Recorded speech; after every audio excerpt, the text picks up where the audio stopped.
the Apple Mac Mini. Let's talk about it.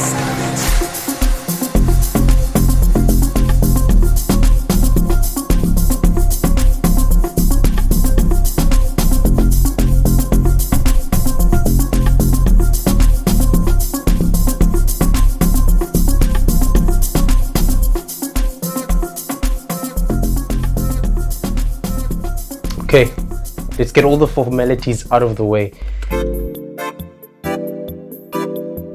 A little bit about the device. M1 chip, the 8-core GPU, 8-core CPU, and 16-core neural engine. It's got 8 gigs unified memory, and it's got built-in speaker with 3.5mm audio jack.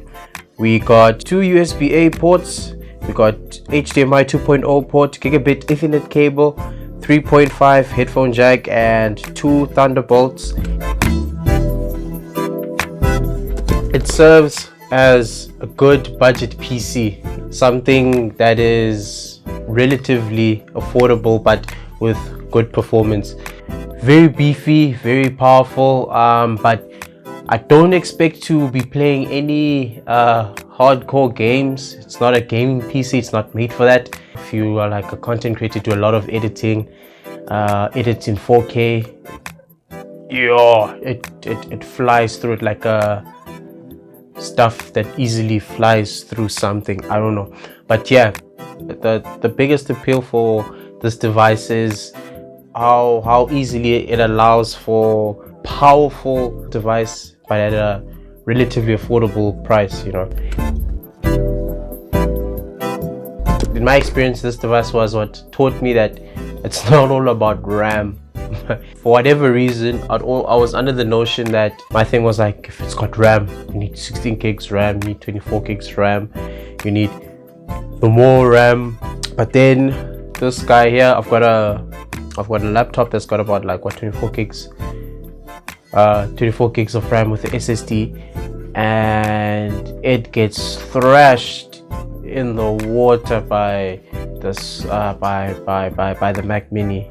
And I think that's because of the processor, the GPU, CPU, all that good stuff. I'm not going to pretend to understand it too deeply, but it has been a game changer for me. That for me as a photographer, as a cinematographer who does a lot of editing, I did my images on Adobe Lightroom and Photoshop. Video editing, DaVinci Resolve on my laptop versus on my Mac Mini, it's night and day.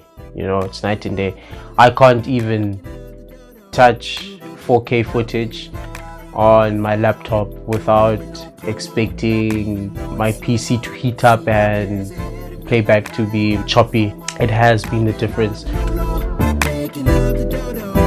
Who do I recommend this device for?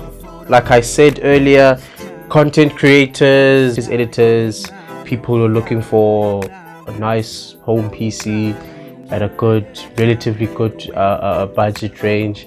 If you're looking to enter into the Apple ecosystem as well, I think this is a good entry point.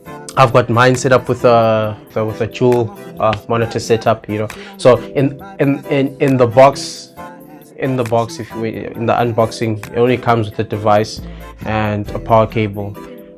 So you're probably gonna want to get a dongle, you know, as much as it has ports.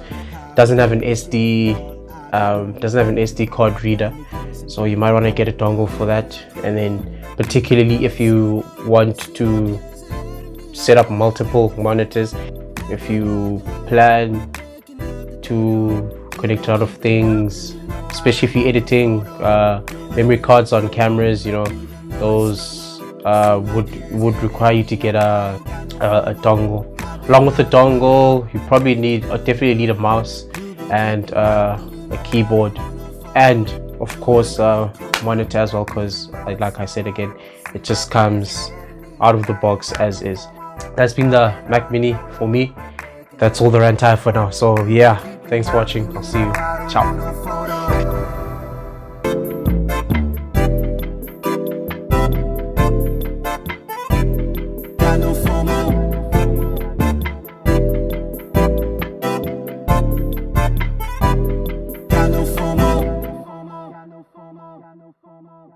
FOMO, got no FOMO, got no FOMO.